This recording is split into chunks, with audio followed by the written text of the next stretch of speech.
Welcome back. Well, here in Canada, only 8% of the top executives at public companies are female. It's not close to 50%, but it's the highest it has ever been in 8 years.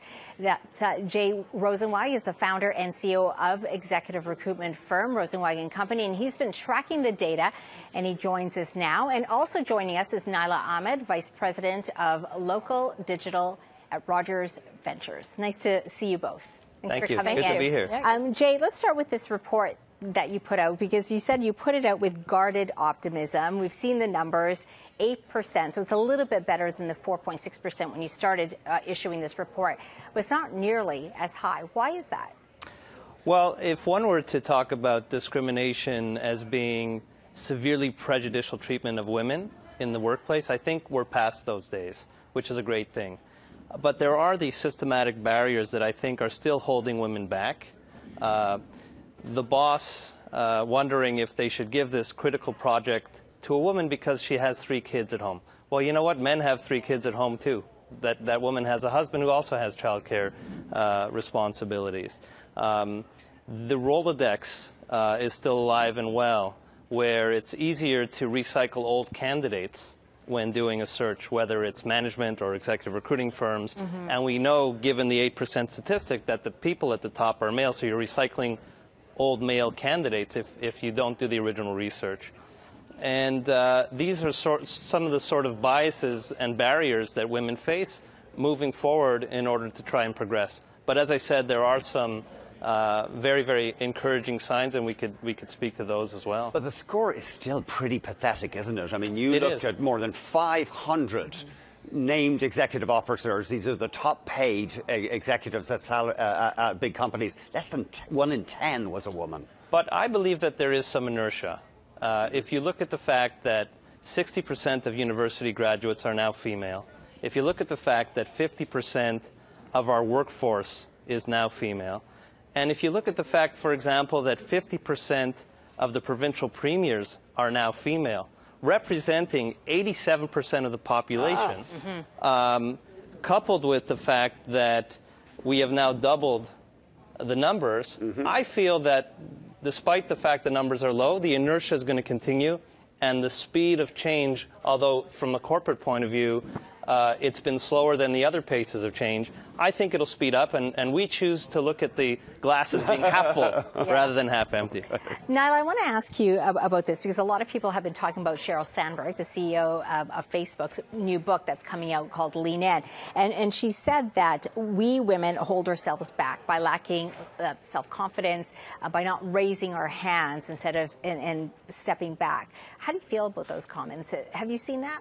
Of course. I mean, I think that it is true for a wide range of reasons that women and girls early on are not playing to win as much as boys are. And I do think that over time that manifests in the workplace, that you may not go as aggressively for, your name being put forth for a job or whatever. But I think that when I look at my daughter, who is 11, and I see her playing hockey, and I see her growing up with very different rules for boys and girls, not the same rigid ones that I grew up with. I hope, like Jay, I am hopeful that, in the future, she will approach her workplace with very different attitudes that I did. You think just in your lifetime there's been a change? I absolutely think it's absolutely tremendous, and it's also driven by parents. And if I look at the way I parent, I'm very conscious of this. And if I have a daughter, I do certain things with greater intent to make sure that she is in her own mind believing that she's entitled to different opportunities and that she has the skills and she should just go for it. So I think that,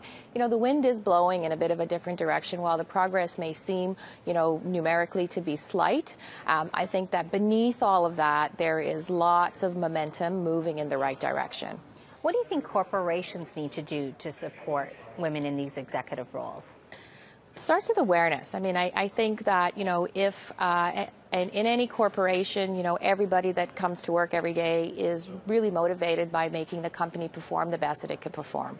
I do think that, as Jay was saying, if you look at the numbers where 50% of your talent pool is female, and in your actual corporation you have a lot of female, just from a talent agenda, you should make sure that you are moving that talent as quickly and as aggressively as you can. The women don't have the same opportunities as you get higher in the organization. So I think awareness is starting is the first step, and we see organizations like Catalyst, we see large companies like Deloitte that are putting programs in place. Even in Rogers, we have the Rogers Women's Network, which has been around for 10 years. I would say the past 24 months has been when there's been a lot more momentum and awareness within the corporation itself as to what role a group like the Rogers Women can play to help the company perform better. Jay, you run a global recruitment firm. When you bring a woman candidate to a prospective employer, do you sometimes hear a kind of, or just get the body language, no, we don't want to go there? Well, that's actually, that's an excellent question. That's one of the reasons I feel so optimistic, because I haven't seen that. And we're working currently for some of the world's largest corporations. We're doing board searches for some of the largest corporations internationally. And they're all asking me to keep an eye on diversity, in fact. Study after study has shown, forget the moral issue or the moral imperative at this point, which is the most important piece of it, but study after study has shown that the greater the diversity at the top echelons of corporate Canada or corporate United States or corporate Europe, the greater the results. Time and time again, companies have shown that the greater diversity, the greater amount of creativity, the greater the amount of perspectives at the top, the greater the results.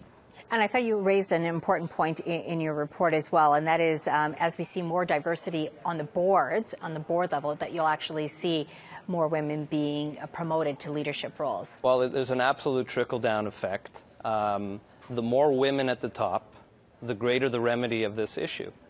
Because that creates role models for future women. So it's more women at the top, which we're seeing. It's not legislation like some may have suggested. That's a remedy of last resort. It's education, social awareness, corporate commitment by companies such as Bell and Rogers.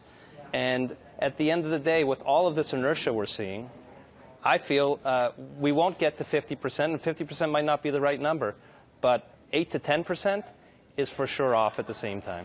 I think also when you look at, you raised Sheryl Sandberg, but when you look at different ecosystems, for example, in the Silicon Valley, tech-based companies, you see a high percentage of women in leadership roles. You see a lot of women that are starting their own companies.